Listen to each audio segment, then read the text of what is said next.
তিনটি অভ্যাস যদি কারোর মধ্যে থাকে ও ব্যক্তির জাহান্নাম নিশ্চিত, গ্যারান্টেড জাহান্নামে।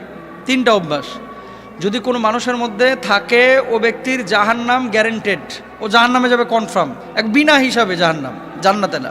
আল্লাহ রাসূল সাল্লাল্লাহু আলাইহি ওয়াসাল্লাম বলেছেন, দেখেন আল্লাহ তাআলা কিন্তু কোনো মানুষকে জাহান্নামে পোড়ানোর জন্য বানান নাই। আল্লাহ বানিয়েছেন মানুষকে বড় মায়া করে, দয়া করে, রহম করে, মানুষ যাতে করে সুপথে ফিরে আসে, আল্লাহকে ডাকে, আল্লাহকে স্মরণ করে এবং আল্লাহর জান্নাতে যায়। কোনো মানুষকে আল্লাহ তাআলা ইচ্ছাকৃতভাবে জাহান্নামে জ্বালাবেন না, এটা আল্লাহ তাআলার বৈশিষ্ট্য না।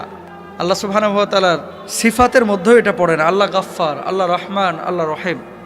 কিন্তু এমন কিছু কাজ আছে যে কাজগুলোকে আল্লাহ অত্যন্ত অপছন্দ করেন, নবী অপছন্দ করেন, কিন্তু এই কাজগুলো মানুষ অহরহ করছে। এই কাজগুলো করার কারণে মানুষ নিজের আশ্রয়স্থলটাকে জাহান্নামে বানিয়ে নিচ্ছে। তারা কারা?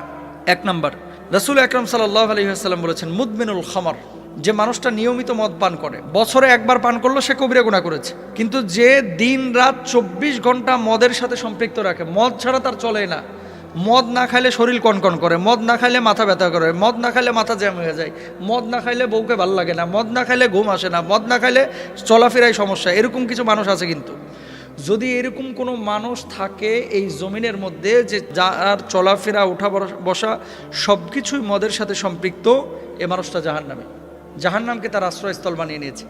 রাসূল আকরাম সাল্লাল্লাহু আলাইহি ওয়াসাল্লাম বলছেন, মদ পানকারী ব্যক্তির 40 দিনের নামাজ কবুল হয় না। সে তওবা করলে তবে আল্লাহ তাআলা তার তওবা কবুল করেন। যদি সে আবার মদ পান করে তাহলে আল্লাহ তাআলা তার 40 দিনের আবার নামাজ কবুল করেন না। এর মানে এই না যে আমি একবার মদ খাইছি বা সিগারেট খাইছি বা জর্দা খাইছি বা নেশা করেছি, থাক আর নামাজের ধারে কাছে যাওয়ার দরকার নাই, কারণ 40 দিন তো নামাজ কবুল হবে না। বিষয়টা এরকম না। নামাজটাও পড়বে, তওবাটাও কন্টিনিউ করবে, আর মদটাকেও ছেড়ে দেওয়ার চেষ্টা করবে। ইয়া আইয়ুহাল্লাযীনা আমানু লা তাকরাবুস সালাতা ওয়া আনতুম সুকারা, হে ঈমানদাররা তোমরা নামাজের ধারে কাছে যাও না। কখন? যখন তোমরা নেশাগ্রস্ত অবস্থায় থাকো।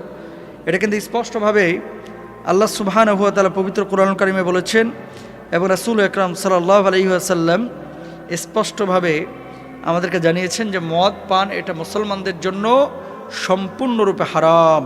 আচ্ছা, তাহলে এক নাম্বার, আমরা কেউ মদ পান করব না। এই অভ্যাস যদি কারোর মধ্যে থাকে, এখন মদ বলতে শুধু ওই বোতল খাওয়া না, কিন্তু ইয়াবা ট্যাবলেট আছে, ড্যান্ডি আছে, আইস আছে, ফেন্সিডিল আছে, হিরোইন আছে, গাঁজা আছে, যেগুলোই নেশা তৈরি করে।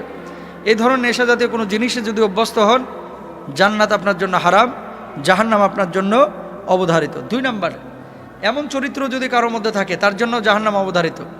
সেটা কি? আত্মীয়তা সম্পর্ক ছিন্ন যারা করে। লা ইয়াদখুলুল জান্নাতা কাতিআ বা কুত্তা। আল্লাহ রাসূল সাল্লাল্লাহু আলাইহি ওয়াসাল্লাম বলেছেন, ওই ব্যক্তি যে আত্মীয়তার সম্পর্ক ছিন্ন করে সে আল্লাহর জান্নাতে যেতে পারবে না। আত্মীয়তার সম্পর্ক ছিন্নকারী ব্যক্তি কখনো জান্নাতে যাবে না। এখন আত্মীয়তার সম্পর্ক ছিন্ন কারা করে? আপনার আমার আশপাশের মানুষগুলোই তো। ইদানিং দেখবেন ভাই ভাইয়ের সাথে তেমন সম্পর্ক নাই, বোনেরা ভাইয়ের সাথে তেমন সম্পর্ক রাখতে চায় না। আর টাকা পয়সা আগে ছিল না, এখন যদি হয়ে যায় মাশাআল্লাহ। বড় লোক যে আত্মীয় আছে এটারে ফোন দিতে 3 বার ভাবে, না জানে কি মনে করে, সার মানুষ আছে না। আর গরিব আত্মীয় স্বজন এগুলোর তো কোনো খোঁজ খবরই নেয় না, এগুলোকে মানুষই মনে করে না। একই বাড়িতে বিয়ের অনুষ্ঠান হচ্ছে, দেখবেন বড় লোকের বাড়িতে অনুষ্ঠান হচ্ছে, গরিবকে অনেকে দাওয়াত দেয় না। হারাম। আত্মীয়তার সম্পর্ক যে ছিন্ন করলো সেই ব্যক্তি জান্নাতে যাইতে পারবে না, সে ব্যক্তি জাহান্নামে চলে যাবে। তো আত্মীয়তার সম্পর্ক ছিন্ন করার প্রবণতা বা খাসলাত বৈশিষ্ট্য কারোর ভিতরে থাকলে সে আল্লাহর জান্নাতে যাবে না। 2 নাম্বার, আর আত্মীয়তার সম্পর্ক আপনি কেন ছিন্ন করবেন? যেখানে আল্লাহ রাসূল বলেছেন, তুমি যদি তোমার হায়াতে এবং রিজকের মধ্যে ভরপুর বারাকা চাও, হায়াতটাকে যদি দীর্ঘ করতে চাও, মানে বরকতময় হায়াত চাও, আর যদি তুমি রিজকের মধ্যে প্রশস্ততা চাও, তাহলে আত্মীয়তার সম্পর্কটাকে তোমরা রক্ষা করে চলো। তাহলে আপনি আত্মীয়তার সম্পর্ক রক্ষা না করে যদি ছিন্ন করেন, আল্লাহর জাহান্নাম আপনার জন্য। 3 নাম্বার, এমন কিছু মানুষ আছে যারা জাদু টোনায় বিশ্বাস করে। এই জাদু টোনার কারণে কিন্তু দেখেন সূরা বাকারার মধ্যে 1 নম্বর পারার 15 নম্বর পৃষ্ঠায় আল্লাহ তাআলা বিস্তরভাবে বলে দিয়েছেন এই জাদু টোনার কথা, সিহর শব্দ উল্লেখ করে, যে এটা সম্পূর্ণরূপে শয়তানি কাজ এবং কখনো কখনো মানুষকে কুফুরের দিকে এটা নিয়ে চলে যায়। জাদু যারা করে, জাদু টোনায় যারা বিশ্বাসী এবং জাদু টোনা দিয়ে মানুষকে যারা ক্ষতি করে, পারতপক্ষে এদের ঈমান থাকে না, এরা কাফের হয়ে যায়। অনেক মুসলমান কিন্তু এই কাজ করে, অন্যের ভালো সহ্য করতে পারে না, এর জন্য তাবিজ করে। রাসূল সাল্লাল্লাহু আলাইহি ওয়াসাল্লামকেও পর্যন্ত করা হয়েছে, যার পরিপ্রেক্ষিতে আল্লাহ তাআলা সূরা ফালাক নাস নাজিল করেছেন। তো জাদু টোনায় জড়ানো যাবে না, জাদু টোনায় বিশ্বাস করা যাবে না, জাদু টোনা যারা করে তাদের ধারে কাছে যাওয়া যাবে না। আরেকজনের কাছে তদবির নিয়ে এসে আরেকজনের ক্ষতি করা যাবে না। যদি এরকম কেউ করে সম্পূর্ণরূপে কুফরি কাজ করে এবং তার ঈমান থাকবে না। তাহলে স্থায়ীভাবে যে তিনটা অভ্যাস মানুষকে জাহান্নামের দিকে নিয়ে যায়, আমরা পাইলাম কি? 1 নম্বর হচ্ছে মদপান, 2 নম্বর হচ্ছে আত্মীয়তার সম্পর্ক ছিন্ন, 3 নম্বর হচ্ছে জাদুটনায় যারা আসক্ত। রাসূল আকরাম সাল্লাল্লাহু আলাইহি ওয়াসাল্লাম সাহাবীদেরকে বললেন, ও সাহাবীরা, আমার উম্মতের মধ্যে 70,000 উম্মত রয়েছে যারা বিনা হিসাবে আল্লাহর জান্নাতে যাবে। সাহাবীরা বললেন, ইয়া রাসূলুল্লাহ, 70,000 মানুষ বিনা হিসাবে জান্নাতে যাবে? এই কথা বলে নবীজি ঘরে চলে গেছে, আর বলেন নাই যে কারা। কতক্ষণ পরে সাহাবীরা আলোচনা শুরু করেছে গোল গোল হয়ে, যে আচ্ছা এরা কারা? কে বলছে সাহাবীরা, কে বলছে শহীদরা, কে বলছে নবী আমি আলাইহিস সালাম। কতক্ষণ পর আল্লাহ নবী বের হয়েছে, বলছে কি নিয়ে তোমরা এত আলোচনা করছো? সাহাবীরা বললেন, ইয়া রাসূলুল্লাহ, আপনি যে বললেন যে 70,000 মানুষ বিনা হিসাবে জান্নাতে যাবে, এরা কারা? আমরা তো এটা নিয়ে কনফিউশনে পড়ে গেছি।